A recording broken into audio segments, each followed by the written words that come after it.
Hello student, welcome to the Crystal concept. This is Shubham और आज हम लोग आपके लिए लेके आ चुके हैं हिस्ट्री एंड सिविक्स का सेकंड यूनिट टेस्ट का complete question paper. Look at this is your 20 marks question paper. ये आपका 20 मार्क्स का क्वेश्चन पेपर होने वाला है and this is the practice question paper. तो इसको as a practice question paper लेना, लेकिन डेफिनेटली बहुत सारे क्वेश्चन यहाँ से रिपीट हो सकते हैं। तो खासियत बात यह है कि 10 मिनट आपको देने हैं और एक आइडिया ले लेना किस तरीके का question paper second unit test में पूछा जा सकता है। विद कंप्लीट सॉल्यूशन हम प्रोवाइड करने वाले आपको यहाँ पे।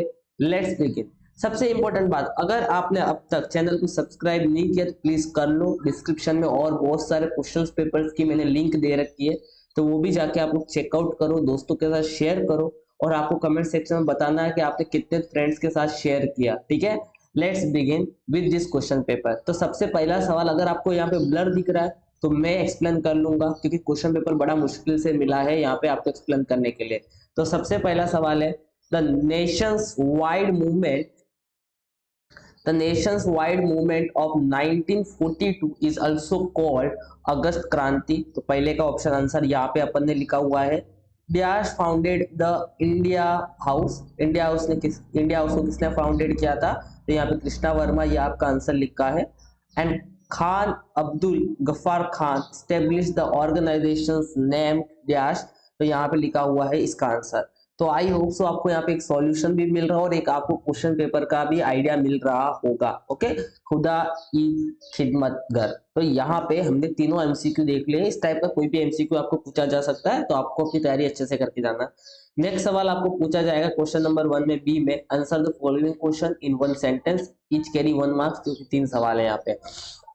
Name the leader present at the first round table conference. जो पहला राउंड टेबल कॉन्फ्रेंस हुआ था उसमें कौन कौन से लीडर प्रेजेंट थे? तो यहाँ पे लिखा हुआ बाबा साहेब आम्बेडकर सर, सर तेज बहादुर और यहाँ पे barrister Jinnah were leader present at the first round table of conference. तो ये तीनों नाम आपको ध्यान में रखने हैं और इसको लिखने हैं आंसर में। What was the objective of establish India house? India house को स्टेब्लिश करने के पीछे का ऑब्जेक्टिव क्या था? तो उसके पीछे का कारण क्या था? तो सिंपल यहाँ पे आपको आंसर दे रखा है, revolutionary work in India receive assistance from India House in London and India youth was given scholarship for the higher education in England. तो यहाँ पे आप इसका आंसर लिख सकते हो। आपको जो भी इसका आंसर बेटर तरीके से पता होगा आप वो भी लिख सकते हो। मैं जस्ट आपको एक आइडिया देने की कोशिश कर रहा हूँ। ओके, नेक्स्ट है, why did the British government imprison Subhash Chandra Bose? तो सुभाष चंद्र बोस को इम्प्रिजन मतलब जेल में क्यों डाला गया था? Because through his speeches he made appeal to the people of India to revolt against the British rule। Simple है कि उन्होंने इंडिया के यूथ को या इंडिया के लोगों को ब्रिटिश के खिलाफ लड़ने के लिए तैयार कर रहे थे, क्योंकि स्पीच में ही इतनी पावर थी। तो ब्रिटिश लोगों ने उनको क्या कर दिया, भाई इनको तो डाल दो जेल में, नहीं तो ये तो हमारा वाट लगा देंगे, सिंपल भाषा में बताया जाए तो। ठीक है, तो this is your answer. Okay, next सवाल आपको पूछा जाएगा क्वेश्चन नंबर 2 का, एक give reason.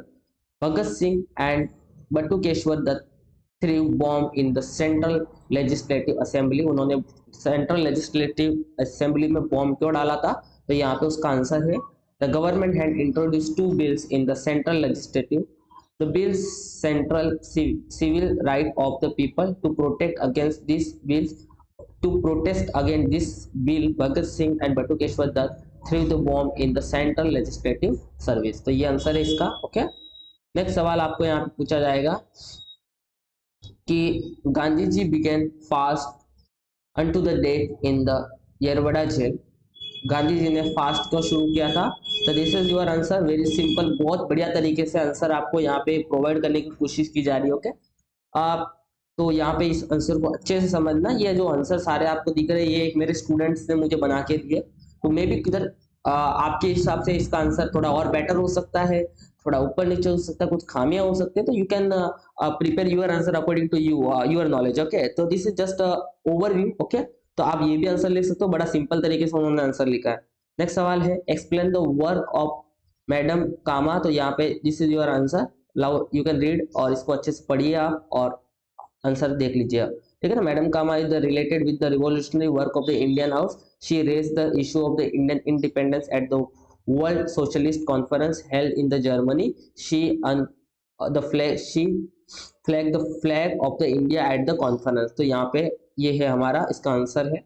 Okay, why did the British prime minister send sir Stafford Cripps to the India? British prime minister ने स्टैमफर्ड क्रिप्स को इंडिया में क्यों भेजा? तो दिस इज योर आंसर, तो आप अच्छे से रीड करो इसको। Next, explain the concept of public interest litigations. तो यहाँ पे लिटिगेशन से ये पूरा आंसर आपको यहाँ पे दे रखा है, इसको रीड करो आप बढ़िया से। Okay, right the short note. पहला शॉर्ट नोट क्रिमिनल लॉ पे आपको शॉर्ट नोट लिखना था, तो ये उसका शॉर्ट नोट है। तो इस तरीके से आपका सिविक्स और हिस्ट्री का एक question paper, I am not saying कि मैंने क्वेश्चन पेपर आपको जैसा मैं साइंस और मैथ्स की क्वेश्चन पेपर सॉल्व करवाता हूँ वैसे मैंने एक्सप्लेन किया है, but still this will help you in your examination. एक आइडिया आपको मिलने वाला है यहाँ पे। अगर आपने अभी तक चैनल को सब्सक्राइब नहीं किया तो प्लीज चैनल को सब्सक्राइब करो, लाइक करो, शेयर करो। और आपको क्या क्या रिक्वायरमेंट है फॉर योर एग्जाम, साइंस के प्रैक्टिस क्वेश्चन पेपर चाहिए या मैथ्स के चाहिए या किसी भी सब्जेक्ट के चाहिए, आप कमेंट सेक्शन में आराम से बता सकते हो। ओके, तो thank you so much for watching, keep sharing.